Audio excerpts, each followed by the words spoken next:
Shalom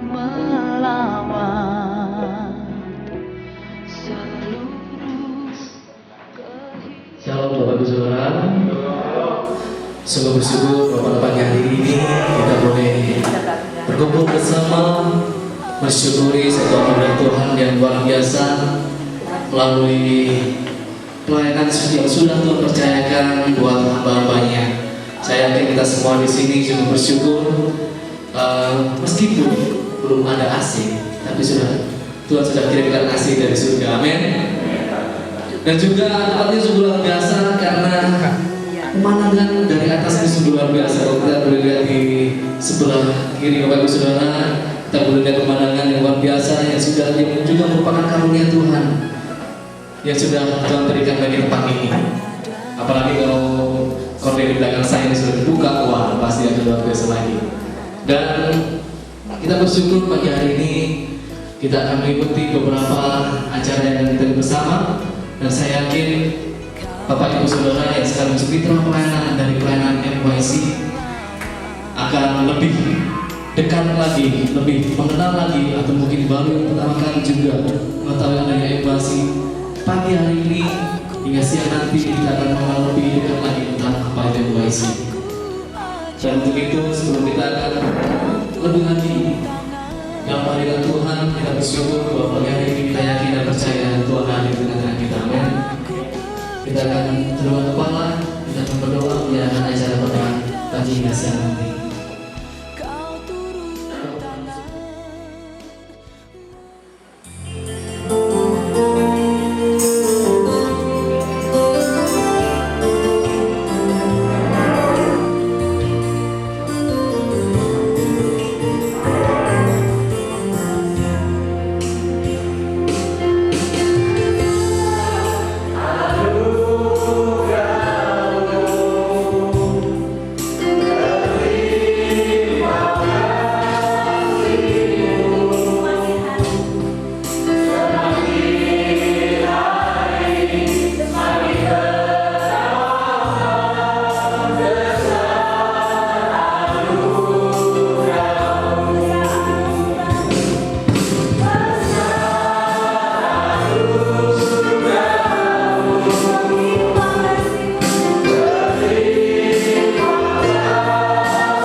kebesaran dan keagungan karya-Mu yang Tuhan sudah berikan kepada kami, Tuhan, sepanjang hari yang boleh kami nikmati, Tuhan. Pagi hari ini, Tuhan, kami ingin memuji, membesarkan nama-Mu. Kami ingin bersorak-sorai, Tuhan, meninggikan Engkau oleh karena besar anugerah-Mu, oleh karena tak pernah berkesudahan kasih setia-Mu, Tuhan, dalam kehidupan kami. Terima kasih, Tuhan, di dalam nama Tuhan Yesus Kristus kami ucap syukur dan berdoa. Amin.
indahnya bila Bapak Ibu Saudara berkumpul di tempat ini, kita boleh bersatu di tempat ini dari latar belakang yang berbeda. Dan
Engkau baik, amat baik, karena Tuhan sungguh baik dalam kehidupan kita.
Hari ini kita sudah memuji Tuhan, kita sudah membesarkan nama Tuhan. Kita mau menyiapkan hati kita untuk mendengarkan kebenaran firman Tuhan. Mari kita bersama-sama menundukkan kepala kita. Kita mau tundukkan hati kita. Pertama adalah dengan kebenaran. Biarlah setiap kebenaran ini akhirnya membuahkan hasil dari dalam kehidupan. Berkati hamba-Mu dan berkati kami semua. Kami berdoa dalam nama Tuhan Yesus. Amin. Apa yang saya maksud ini? Apa yang dimaksud oleh firman Tuhan mulai ayat 21 sampai 24 ini? Maka kita akan bersama-sama menyusun kebenaran ini, sehingga pada waktu kita mengucap syukur kepada Tuhan, kita sungguh-sungguh mengucap syukur dengan perasaan kita, dengan hati kita, dengan sepenuh jiwa raga kita. Yang pertama itu saya lihat pada ayat 21. Ada dorongan, ada desakan dari Yeremia pada waktu menuliskan ratapan pasal 3 21 ayat 24 ini, atau secara komplit itu pada ayat pasal 3 secara keseluruhan. Yang pertama kita kalau kita baca, saya ingin jelas saya ingin baca sekali lagi supaya lebih enak. Ayat 21. Tetapi hal-hal inilah yang ku perhatikan. Oleh sebab itu aku akan berharap. Bapak sekalian, Ada kata dalam bahasa Ibrani itu sub. Kata Ibrani sub itu berarti kita diminta untuk mengingat kembali sesuatu yang pernah terjadi. Kapan itu terjadi dan di mana terjadi?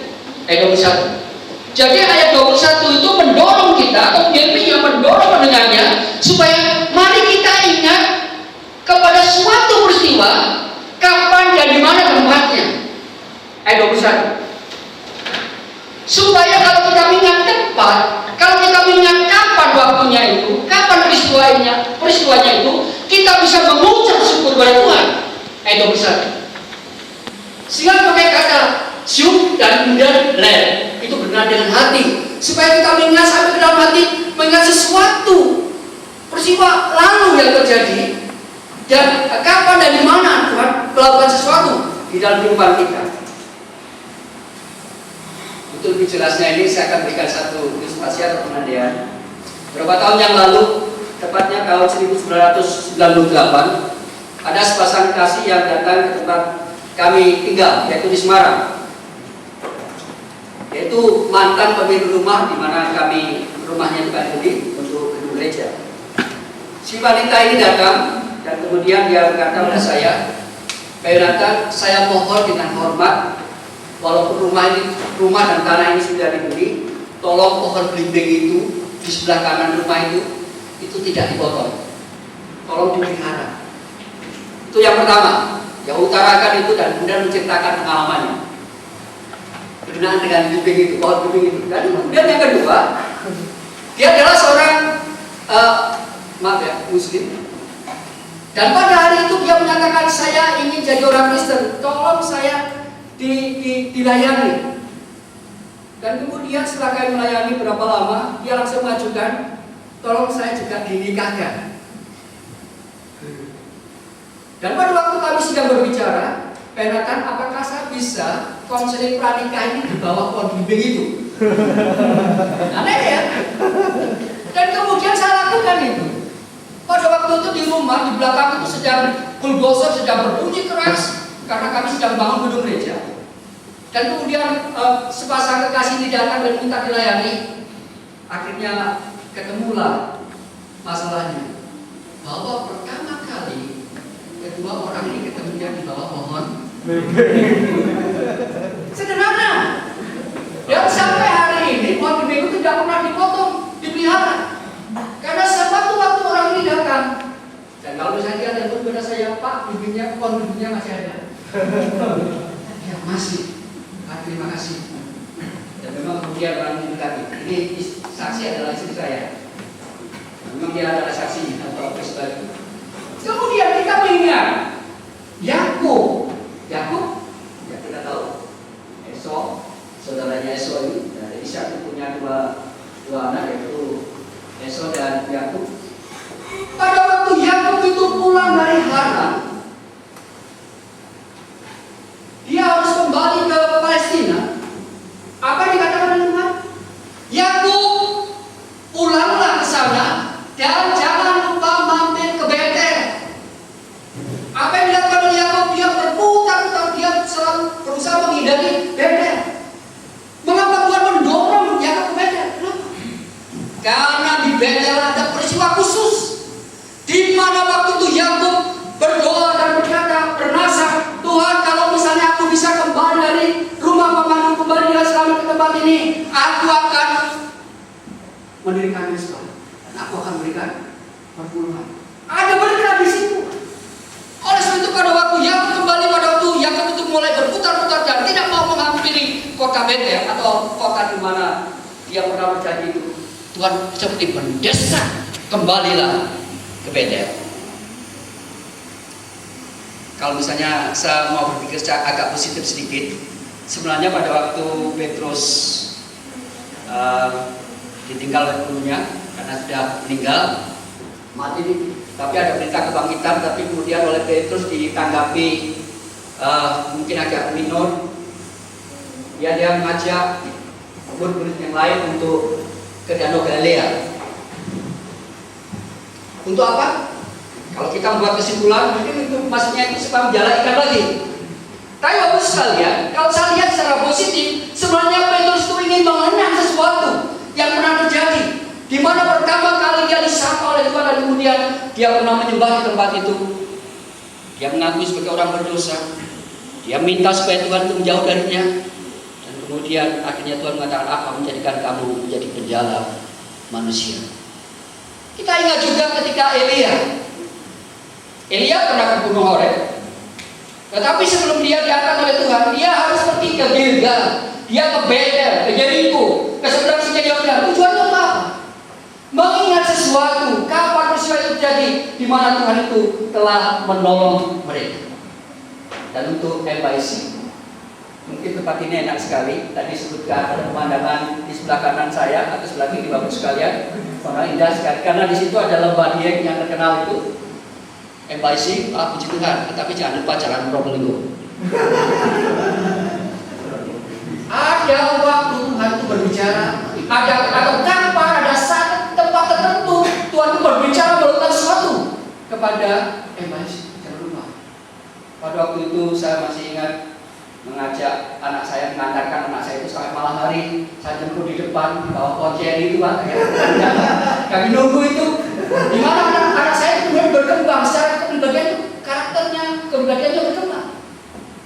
Ada sesuatu yang Tuhan pernah dilakukan, kapan dan di mana. Setiap kita juga begitu. Pada waktu kita mau mengucap syukur, mari kita ingat di mana kita yang paling berkesan hubungan kita dengan Tuhan itu Maha. Kapan? Kita masih ingat. Saya dengan istri saya itu gampang sekali. Kalau misalnya saya ini mengingat pada waktu kami pacaran, saya langsung, ayo ke Brini, di mana kami ketemu. Dan kemudian biasanya kami jalan, di sini kita duduk bersama. Mengingat tempat dan kapan itu terjadi. Bapak sekalian, di sini mungkin ada beberapa bapak-bapak, walaupun sudah usia mungkin di atas 50, 60, mungkin masih ingat kapan ketika mereka bertemu.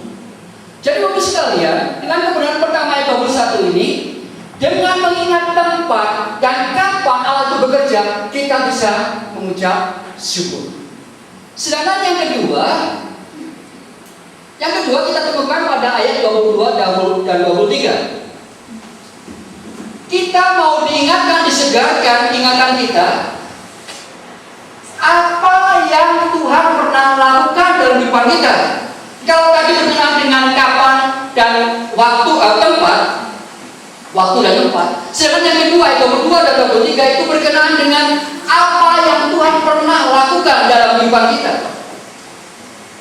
Sekalian, secara jujur saya harus katakan sesuatu yang mungkin ini agak menyinggung perasaan dengan tema ini. Jadi saya mohon maaf. Di situ ada dua kata yang menjadi kata kunci ayat 22 itu adalah keset. Itu dalam bahasa Ibrani. Kindness. Kemudian yang kedua itu ada raham. Itu berkenaan dengan, kalau dalam bahasa Inggris itu compassion. Baik, saya akan terjemahkan bagian ini. Berkenaan dengan kata keset ini, itu adalah apa yang dilakukan Tuhan yang menunjukkan nilai-nilainya, karakter Allah yang dilakukan oleh Allah didasarkan pada karakter Allah yang dikerjakan di dalam kehidupan kita. Kalau kita baca ayat 1 dari pasal 3 sampai ayat 20, saudara akan terkejut. Karena apa?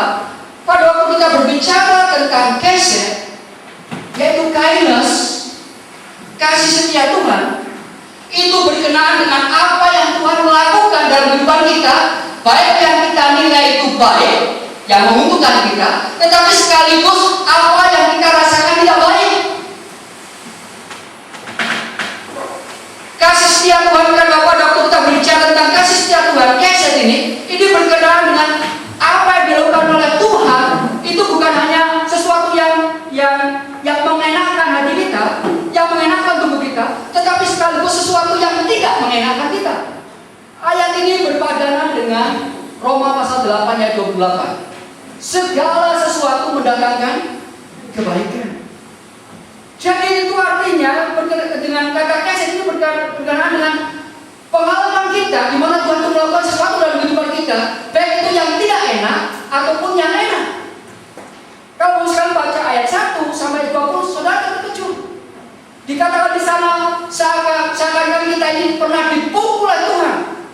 Saya senang sekali dengan alat kumpul yang dipakai di terjemahan dalam bahasa Ibrani ini, memakai kata sabet. Sabet itu bahasa Jawa itu teman. Apa itu? Gepuk gitu loh ya. Tapi yang di sini kadang-kadang digepuk terus menerus kita digepuk sampai tidak ada tempat untuk digepuk lagi. Kemudian juga dikatakan di situ bahwa kita suatu saat akan dikucilkan. Kita tidak diajak bicara. Pada suatu saat pernah kita menurut Yeremia, suatu saat kita sampai tidak punya jalan keluar. Tetapi itu geser. Satu kasih setia Tuhan. Bukan hanya yang baik yang kita terima, bukan oleh karena gaji gedung yang sudah tersedia tempat seperti ini, bukan hanya itu, tetapi juga sesuatu yang tidak baik. Ada pergumulan, saudara mungkin menangis. Dan ayat 25, seterusnya saudara akan menemukan bahwa sampai-sampai aku berteriak minta tolong pada Tuhan dan seakan-akan Tuhan itu tidak mendengarkan saya. Tetapi itu semua terjadi oleh karena kasih setia Tuhan. Jadi kalau kita misalnya berbicara tentang kasih setia Tuhan, jangan berharap bahwa semua doa kita terjawab, tidak demikian. Tetapi seringkali juga Tuhan seakan-akan tidak mendengarkan doa kita. Kemudian apa yang telah dilakukan Tuhan dengan kata yang kedua, yaitu raham. Terjemahkan dengan rahmat, compassion. Itu berarti sesuatu yang Tuhan tawarkan dalam kehidupan kita hari lepas hari. Kebaikan Tuhan, maksudnya Tuhan itu menunjukkan kebaikannya itu setiap hari, tidak berdusta itu. Jadi kalau dilihat dari bahasa aslinya itu, kita menemukan di sini seakan-akan seperti ini. Tuhan setiap hari itu selalu menawarkan apa yang kamu butuhkan hari ini. Apa yang kamu butuhkan setiap hari ini? Apa yang kamu perlukan? Kalau kamu susah, apa akan menghibur? Kalau misalnya kamu kurang, apa akan cukupkan? Dari kata rahmat. Sekalian, dengan kebenaran yang kedua ini, sebenarnya kita punya alasan sekarang bahwa pada waktu saya mengalami sesuatu yang buruk, sesuatu yang baik dalam kehidupan kita nilai buruk atau kita nilai baik. Sebenarnya dengan dasar firman Tuhan ini, saya bisa mengucap syukur pada Tuhan. Ada seorang penginjil yang datang ke Afrika. Dia adalah seorang penginjil yang terkenal, Afrika Selatan. Pada waktu dia datang pertama kali ke tempat itu, maka dia ditangkap oleh penduduk asing. Kemudian salah satu kaki dari penginjil ini dipotong, kemudian dibakar. Dan mereka makan daging paha kaki. Ternyata bahwa kakinya tidak bisa dimakan, keras. Kenapa? Karena kakinya terbuat dari logam. Memang kakinya satu adalah palsu. Lalu penduduk asing mengatakan, oh ini berarti itu adalah manusia keturunan dewa. Dan mereka mulai menyembah. Bapak sekalian, dan peristiwa ini kemudian orang ini mengabarkan Injil di Afrika Selatan, dan kita tahu apa yang terjadi dalam sejarah dunia. Fakta sampai hari ini. Di sini tidak ada tujuan untuk berkompetisi dengan gereja, tetapi mau mendorong, menolong pendeta-pendeta untuk menjangkau generasi depan di seluruh kota ini dan di luar kota ini juga. Dan saya harap dan berdoa bahwa dari sini kita akan melihat kegerakan segala. Dan oleh karena itu, Timotheus, I support you with my heart and soul.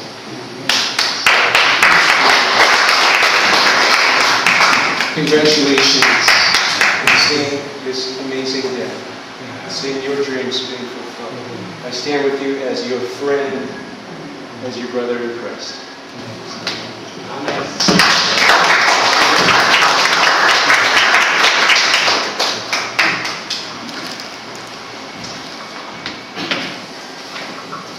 Terima kasih Pak Paul Richardson. Kita bersyukur untuk semua itu karya Tuhan, kasih setia Tuhan yang sudah Tuhan berikan. Dan berikutnya kita akan mengenal lebih dekat lagi. Kalau yang sudah kenal, kita akan disediakan kembali apa itu Malang Youth Center. Kita bersyukur Tuhan sudah pakai orang yang luar biasa, orang yang setia untuk meresponi visi misi Tuhan yang sudah Tuhan berikan kepadanya. Saya ingat, kalau saya pribadi ingat, hambanya ini mengawali pelayanan. Saya dengar dari Bandung dan sebagainya. Dulu pernah buka buku Kerima di Malang Plaza, kemudian melayani di Jalan Probolinggo, tadi diingatkan oleh Bapak Yonatan. Dan saat ini Tuhan sudah berikan tempat yang luar biasa. Saya sendiri tidak menyangka tempat yang luar biasa ini ada di Kota Malang sebagai Malang Youth Center, pusat anak muda. Dan saya yakin dari tempat ini akan keluar buah pelayanan yang luar biasa, dan semuanya itu hanya kemuliaan Tuhan. Dan hambanya ini adalah Bapak Ishak Timotius, yang kalau di kalangan anak muda akrab dengan panggilan Kotim. Apa ada panggilan lain? Pak Kotim. Tidak ada. Saya pertama kali kenal dengan panggilan Kotim, dan bersyukur saya boleh kenal beliau. Kita semua juga boleh kenal beliau. Dan pagi hari ini beliau akan memaparkan visi misi kembali dari NYC, perjalanan sejarah dari NYC, dan kita akan sama-sama mendengar kesaksian yang luar biasa dari buah-buah pelayanan yang sudah Tuhan percayakan di Malang Youth Center. Saya persilakan Kotim, mari kita berikan kemuliaan bagi Tuhan.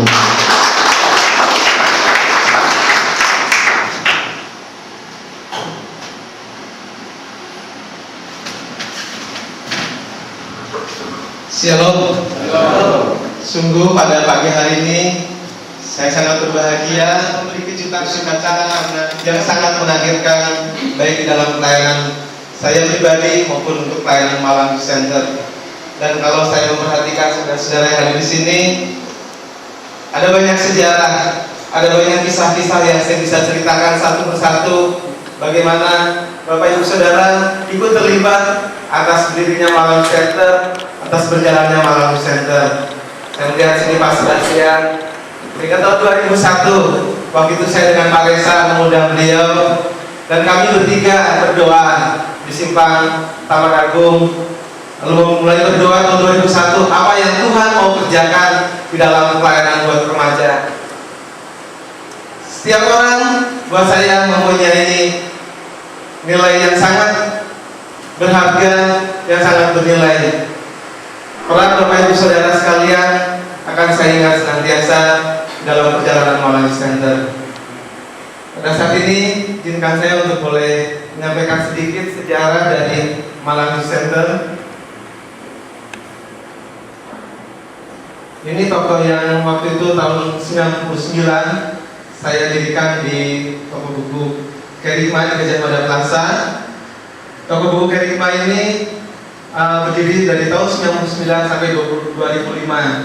Selama itu ada banyak anak remaja yang datang ke sana, yang curhat, menjadikan tempat tersawat di sana, dan saya tahu bahwa Tuhan mempunyai rencana buat pelayanan remaja di Kota Malang. Lalu di toko Kerima ini juga saya berusaha untuk membuat sekat di sana. Walaupun tokonya sangat kecil, saya sediakan tempat sekitar setengah meter kali 1,5 meter. Lalu saya kasih gorden. Kalau ada orang yang mau berdoa, saya ajak berdoa.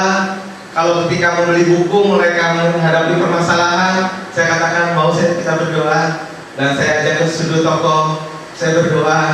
Kadang situasinya kurang menguntungkan. Ada yang sedang berdoa, ada yang sedang menangis, ada juga yang sedang menawar buku. Tapi saya katakan bahwa ini harus tetap dijalankan.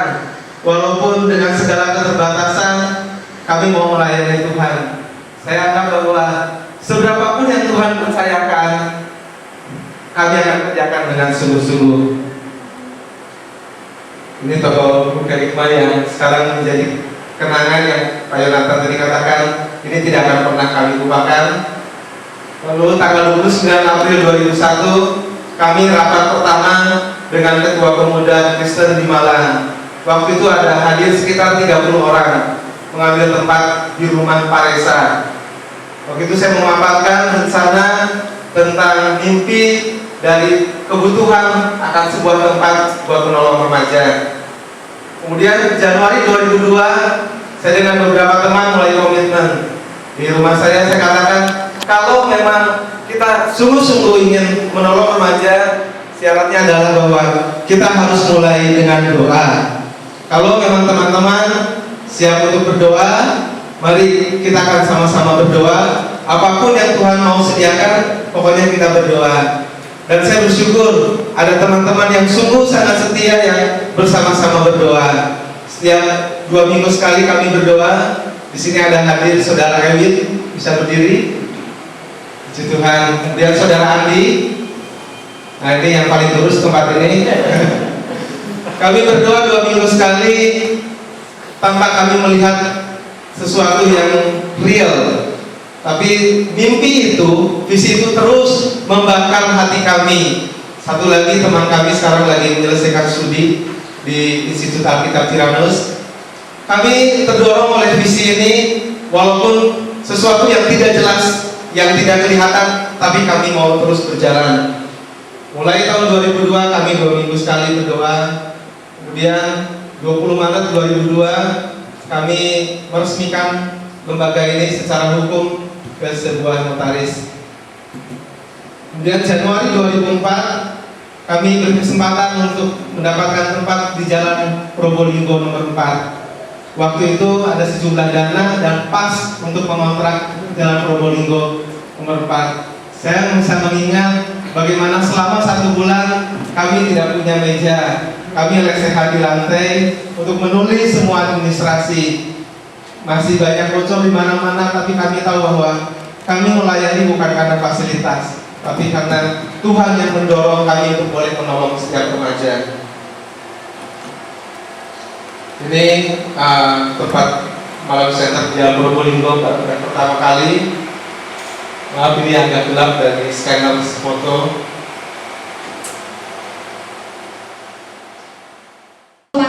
Waktu itu saya bekerja di salah satu kafe, bukan kafe, depot makanan di wilayah Kepanjen. Waktu itu di sana jadi pelayan.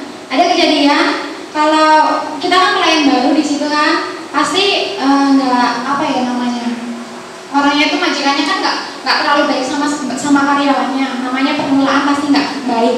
Tetapi waktu itu majikannya itu sangat baik sama saya. Orangnya itu kaya sekali, sangat kaya sekali.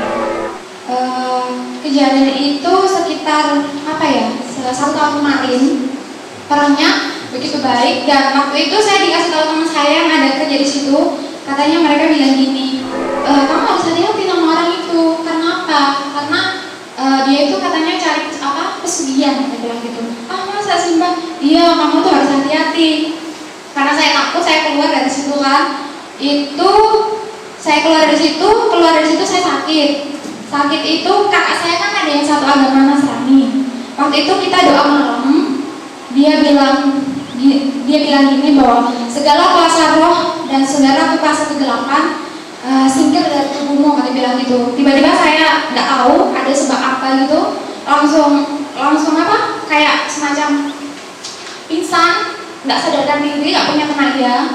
Dari itu pertama kali saya kenal Tuhan Yesus. Pertama kali saya tahu nama Yesus Kristus dari kakak saya itu. Dia bilang bahwa ada satu kalimat yang sampai sekarang dia bilang, akulah jalan kebenaran dan hidup. Tidak ada satupun yang dapat melalui Bapa tanpa melalui aku. Saya tahu itu firman itu saya tahu, tetapi saya nggak terlalu meresapi. Karena apa? Itu agamamu, agama saya Islam. Itu bersama dengan agama Nasrani, dan saya juga orang Muslim. Saya punya Nabi Muhammad, saya punya Allah, saya punya kepercayaan sendiri. Terserah kamu mau bilang apa, itu agama kamu. Dan waktu itu kita kelepasan jam 12 malam. Saya ada Mbak Yang juga dari lembaga Malawi Center, kita dilepaskan. Kalau itu waktu itu ada kesaksian yang katanya waktu pelepasan dari tubuh saya itu ada semacam anak kecil kayak tuyul gitu keluar dari tubuh saya. Itu pertama kali saya mengenal Yesus, pertama kali saya diperkenalkan Yesus dengan sebuah kejadian yang sampai sekarang mungkin saya nggak akan pernah lupakan seumur hidup. Tetapi bukan karena kejadian seperti itu, bukan karena Yesus istilahnya menolong saya, lalu saya ikut Yesus, bukan. Saya memang diajak dia baptis, tetapi saya menolak. Karena apa? Saya belum merasakan Tuhan itu di mana. Saya belum pernah merasakan secara nyata Yesus itu hidup apa enggak. Yang saya tahu Yesus itu adalah sebuah salib, orang disalib. Yang ya itu yang saya tahu. Saya nggak tahu kalau dia punya sebuah mujizat, dia itu benar-benar ada, dia itu benar-benar hidup. Saya nggak pernah tahu. Setelah itu saya perjalanan saya diajak ibu saya ke Kalimantan. Dari situ banyak sekali kejadian-kejadian yang mungkin sangat menyakitkan hati. Banyak sekali kejadian-kejadian yang kalau semuanya diingat pasti akan membawa air mata. Saya selalu berkata, kalau semuanya Tuhan itu ada, di mana Tuhan waktu saya seperti ini? Di mana Tuhan waktu saya benar-benar nangis? Di mana Tuhan waktu saya putus asa? Saya bertanya dalam hati, saya teriak, Tuhan itu di mana? Kenapa saya seperti ini? Tuhan itu nggak pernah ada. Saya berdoa secara pribadi dengan dia. Kalau kamu memang benar-benar ada, tunjukkan pada saya. Tiap hari saya seperti itu. Pencarian yang tidak pernah menemukan hasil. Sholat sudah saya lakukan, tapi saya tidak pernah merasakan ketenangan. Saya tidak pernah merasakan sebuah rasa sukacita, rasa damai, itu nggak ada. Sampai saya di Malang Youth Center ini, kakak saya kerja di sini. Bagi saya pertama kali saya di sini, orang-orang di sini kok aneh, tiap hari kok doa terus. Apa yang mereka doakan? Apa yang mereka cari? Saya tuh lihat, dasar orang-orang aneh. Toh mereka kan bisa doa 1 kali sehari. Kenapa mereka berulang kali? Sebelum makan mereka doa, habis ini mereka doa, pagi mereka doa. Saya bilang sama kakak saya, Mbak, kamu tuh kerja kayak apa sih? Kerja kok cuma doa terus. Pertama kali saya berucap di sini, saya bilang ke kakak saya, kamu tuh nggak ngerti bahwa doa itu adalah kita berdoa karena kita ingin kita diberkati. Harus saya bilang gini, kalau diberkati ya udah, nanti kalau waktunya diberkati ya diberkati, ngapain harus doa? Saya bilang gitu. Kata kakak saya, kamu itu kalau dibilang nggak percaya. Pertama kali saya di situ belum pernah saya untuk keinginan untuk masuk Nasrani, belum pernah. Sampai suatu saya lihat dari Malang Youth Center ini sendiri banyak sekali perubahan-perubahan dari anak remaja. Ada banyak yang sharing, ada banyak yang cerita. Saya belum berani cerita, cuma menyaksikan saja apa yang mereka ceritakan, apa yang mereka rasakan. Tiap mereka cerita, ujung-ujungnya berdoa. Tiap mereka cerita, mereka selalu istilahnya bahwa hidup mereka serahkan pada Tuhan mereka. Saya akhirnya mulai tertarik mempelajari di Malang Youth Center, mulai sedikit-sedikit membuka diri dengan kehidupan di sini. Mulai seperti apa sih Tuhan itu, seperti apa Yesus itu, apakah Yesus itu benar-benar ada atau Yesus itu tidak pernah ada. Malam hari Selasa yang seperti waktu bicarakan, kita doa malam. Gak tahu apa sebabnya, saya nangis benar. Saya merasa ada sesuatu yang ada dalam diri saya ketika sesuatu itu seakan-akan, kenapa kamu mencari saya kemana-mana sedangkan saya ada di depan kamu, saya ada di sini, tapi kamu selalu memalingkan muka kamu, selalu menjauh dari aku. Seakan-akan dia berkata begitu. Saya nangis seakan-akan saya merasakan setiap lika-liku kehidupan saya itu kembali lagi terputar. Apa yang kamu cari sedangkan aku ada di depan kamu, tetapi kamu memalingkan dariku. Akhirnya saya merenung diri. Selesai itu, besok paginya saya merenung diri. Saya bilang, apa yang terjadi dalam kehidupan saya? Masa pengaruh doa malam aja sebesar seperti itu? Saya merenung, Tuhan, apa yang akan kau berbuat dalam hidupku? Apa yang ingin kau laksanakan dalam hidupku? Saya berdoa cuma simpel itu. Tunjukkanlah jalanmu, mana yang benar, mana yang kau inginkan. Saya tahu Alkitab tapi nggak pernah baca. Tiba-tiba ada tulisan Mazmur ayat 1 kalau nggak salah, itu yang jalan orang-orang benar dan jalan orang-orang fasik. Saya baca itu, saya kaget. Ternyata saya di mana, letak saya di mana. Ketika menyebutkan di situ jalan-jalan orang fasik, saya baru sadar kalau saya nggak ada di jalan orang-orang fasik. Dengan membulatkan diri, saya bicara sama Pak Tim, sama kakak saya ingin di jalan orang-orang benar. Saya ingin ikut jalan dia Yesus Kristus, jalan yang menuju keselamatan.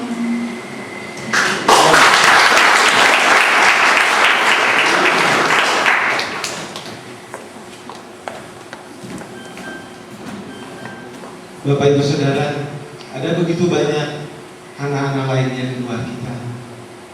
Ada begitu banyak remaja-remaja yang sedang mencari Tuhan, yang membutuhkan keselamatan. Saya bersyukur kalau Bapak Ibu Saudara hadir di tempat ini. Saya sangat mempercayai sebagai sebuah dukungan yang tulus untuk boleh menolong remaja. Saat ini salah satu di bagian akhir acara, perkenalkan kami untuk memperlihatkan salah satu bentuk pelayanan dari kami yang akan kita lihat dalam bentuk klip. Kami selama ini bekerja sama dengan sekolah-sekolah, dengan komplesian, dan juga dengan gereja-gereja, baik untuk acara seminar, acara pembentukan karakter maupun acara retreat.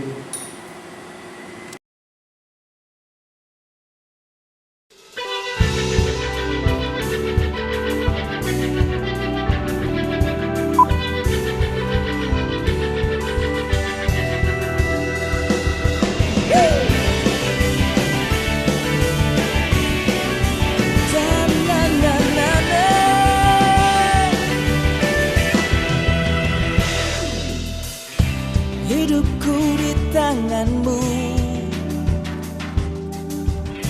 anugerah bagiku, sungguh itu tak pernah terbayangkan.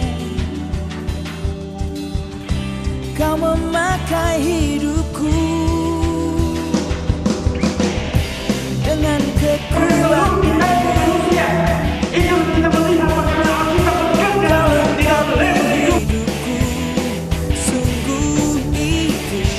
Tak pernah terpikirkan. Kau memakai hidupku, Yesusku, bagai anak panah di tangan pahlawan. Demikian hidupku di tanganmu, aku kan melesat di garis terdepan.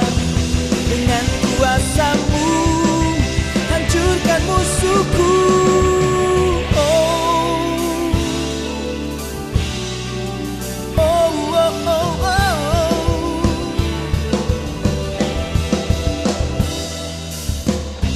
Hidupku di tanganmu, anugerah bagiku, sungguh itu tak pernah.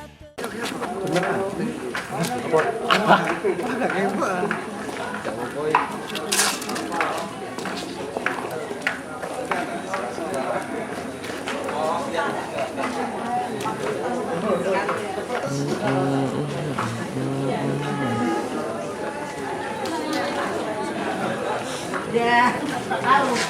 Oh iya ya, makasih ya.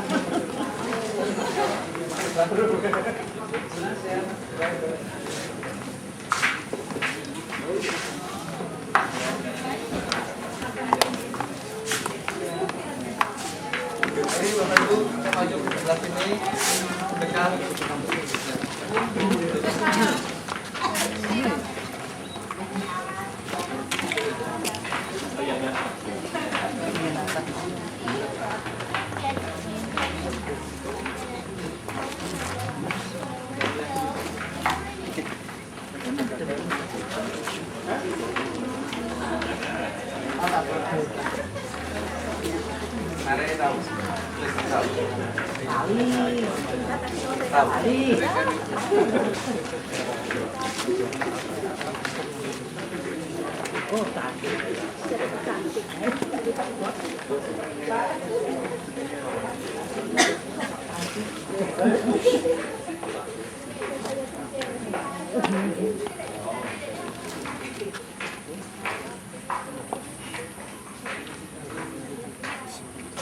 Baik Bapak Ibu Saudara, kalau tadi kita boleh sempat melihat presentasi dari klub tim, awalnya tempat ini hanyalah semak belukar. Dan sekarang kita tahu bahwa tempat ini sudah berubah jadi tempat yang luar biasa, untuk menjangkau anak-anak muda. Dan kita yakin dan percaya Tuhan akan kirimkan banyak anak-anak muda untuk dilayani dan untuk mengenal Kristus bagi Tuhan. Amin. Kita lihat tadi pohon yang bersejarah sudah dipotong. Dan kayaknya kita nanti mesti bikin foto di bawah pohon ini. Ya, tadi yang foto cuma beberapa teman kita, pelayan tim dan rekan-rekan pelayan. Nah, nanti kita mungkin bisa bikin foto di bawah pohon ini bersama. Dan sekarang kita akan menyaksikan bukan pemotongan pita, penarikan ini. Kita penarikan pita yang kesempatan kali ini akan ditarik oleh yang terhormat Bapak Sabur. Kita bersyukur hambanya ini sudah boleh terbangun juga untuk melayani anak-anak muda di Kota Malang. Dipersilakan Pak.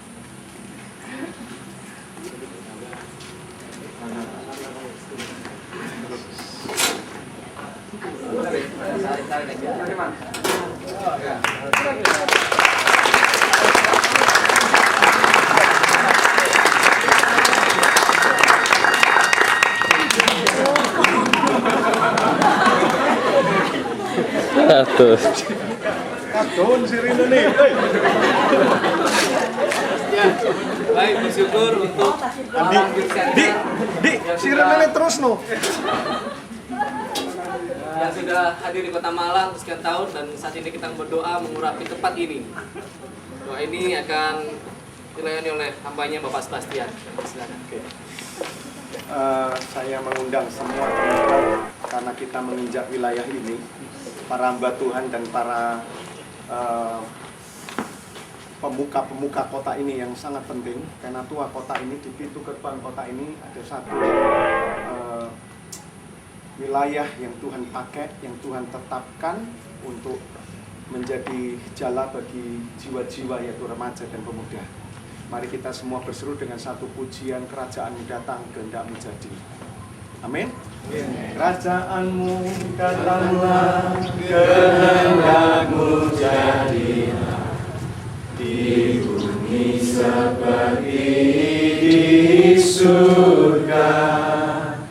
Kerajaanmu datanglah, kehendak-Mu jadilah, di bumi seperti. Karena ku percaya akan